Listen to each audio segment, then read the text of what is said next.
Welcome to season puts. நம்ம இன்னைக்கு பார்க்க போகிறது கவுனி அரிசி அல்வா. கவுனி அரிசியை பற்றி நிறைய சொல்லிக்கிட்டே இருக்கோம். ஆனால் இது வந்து குழந்தைங்க விரும்பி சாப்பிட்ற ஒரு ரெசிபி. ட்ரை பண்ணி பாருங்க. வீடியோ ஃபுல்லாக பாருங்க. நம்ம சேனலை சப்ஸ்கிரைப் பண்ணிக்கோங்க. வாங்க இப்போ வீடியோக்குள்ள போகலாம். அல்வா செய்யும் போது நம்ம சின்ன சின்ன மிஸ்டேக் பண்ணியிருந்தோம். ஸோ இதை தேர்ட் டைம் ப்ரிப்பேர் பண்ணுறதுனால டூஸ் அண்ட் டோன்ட்ஸ் என்னென்னன்றதை நான் வீடியோக்குள்ளே உங்களுக்கு ஷேர் பண்ணுறேன். வீடியோ ஸ்கிப் பண்ணாமல் ஃபுல்லாக பாருங்கள். இது வரைக்கும் நம்ம சேனலை சப்ஸ்கிரைப் பண்ணணும்னா மறக்காமல் சப்ஸ்கிரைப் பண்ணிக்கோங்க. வாங்க இப்போ எப்படி செய்யறதுன்னு பார்க்கலாம். கடைகளில் அப்சி அல்வான்னு கிடைக்கும். ஸோ அதில் வந்து நார்மல் ரைஸ் ஃப்ளோர் அரிசி மாவு யூஸ் பண்ணியிருப்பாங்க. நம்ம இங்கே கவுனி அரிசி மாவு யூஸ் பண்ணியிருக்கோம். ஸோ ரொம்ப ஹெல்த்தியான ஒரு ரெசிபி. ஸோ தேங்காய் வந்து ஒரு பெரிய சைஸ் தேங்காய் நம்ம நல்லா துருவி எடுத்துட்டு அது கூட ஒரு 7-8 ஏலக்காவையும் சேர்த்து நல்லா ஃபைனாக நம்ம அரைச்சி எடுத்துக்கலாம். ஃபர்ஸ்ட் பால், செகண்ட் பால். ஃபர்ஸ்ட் பால் திக்காக இருக்கும், செகண்ட் பால் கொஞ்சம் தண்ணியாக இருக்கும். மொத்தமாக 4 கப்பு இருக்கிற மாதிரி எடுத்துக்கலாம். தேங்காய் பால் நம்ம ரெடி பண்ணி எடுத்து வச்சுட்டோம். இப்போ ஒரு கடாய், நல்லா இரும்பு கடாயாக இருந்தால் நல்லாயிருக்கும். அதேமாரி கடாய் வந்துட்டு நல்லா கொஞ்சம் அடிகனமான கடாயாக இருந்தால் உங்களுக்கு அல்வா கிளறதுக்கு வசதியாக இருக்கும். அடுப்பை ஆன் பண்ண வேண்டாம். நம்ம வந்துட்டு ஃபஸ்ட்டு நெய் 1 டேபிள் ஸ்பூன் ஆட் பண்ணிவிட்டு அரைச்சி வச்ச தேங்காய் பாலில் ஒரு 3 கப் தேங்காய் பால் நம்ம சேர்த்துக்கலாம். அது கூடவே 3/4 கப் வந்து கவுனி அரிசி மாவு சேர்த்துருக்கோம். ஸோ இது எல்லாத்தையும் நம்ம கூட நாட்டு சர்க்கரை இல்லைனா நீங்கள் வெல்லம் சேர்த்துக்கலாம். நாட்டு சர்க்கரைனா கொஞ்சம் குவான்டிட்டி நிறையா சேர்க்குற மாதிரி இருக்கும். வெல்லம்னா அதோட கொஞ்சம் கம்மியாக சேர்த்தா போதும். உங்கள் டேஸ்ட்டுக்கு ஸ்வீட்னஸ்க்கு ஏற்ற மாதிரி நீங்கள் நாட்டு சர்க்கரையோ வெல்லமோ சேர்த்துட்டு நல்லா கிளறி விட்டுக்கிட்டு அது நல்லா மிக்ஸ் ஆனதுக்கப்புறம் ஒரு 5 மினிட்ஸ் கழித்து நீங்கள் ஸ்டவ் ஆன் பண்ணிக்கோங்க. நம்ம கிளறிட்டு அதுக்கப்புறம் அடுப்பை ஆன் பண்ணும்போது உங்களுக்கு கட்டிகள் விழாது. ஸோ ஈஸியாக வந்து கிளறிடலாம். பொதுவாக இந்த ரெசிபி செய்யறதுக்கு பார்த்தீங்கன்னா 45 மினிட்ஸ் ஆகும்.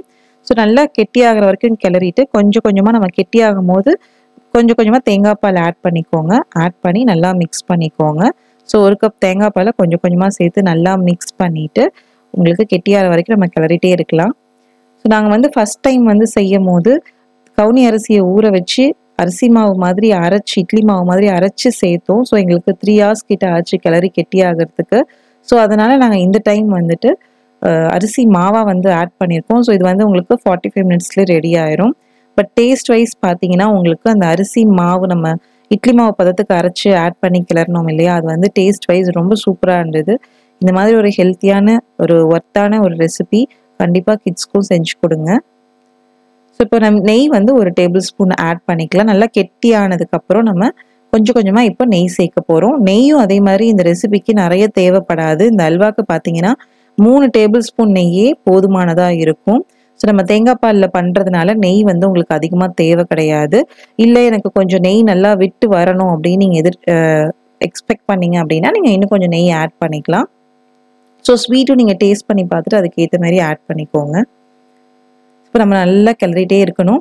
அந்த நெய் வந்து திருப்பி விடணும். உங்களுக்கு நம்ம சேர்த்த நெய் வந்து திருப்பி மேலே உங்களுக்கு வர வரைக்கும் நம்ம கிளறிட்டே இருக்கணும். அதே மாதிரி வானலில் ஒட்டாமல் வரணும். ஸோ இது ரெண்டுமே பார்த்துக்கோங்க.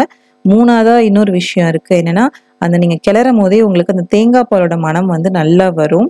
ஸோ இப்போ ஓரளவுக்கு நல்லா வெந்ததுக்கப்புறம் நம்ம நெய்யில் முந்திரி பருப்பு வறுத்து அதை நெய்யோடையே அப்படியே வந்து நம்ம அல்வாவில் சேர்த்துக்கலாம்.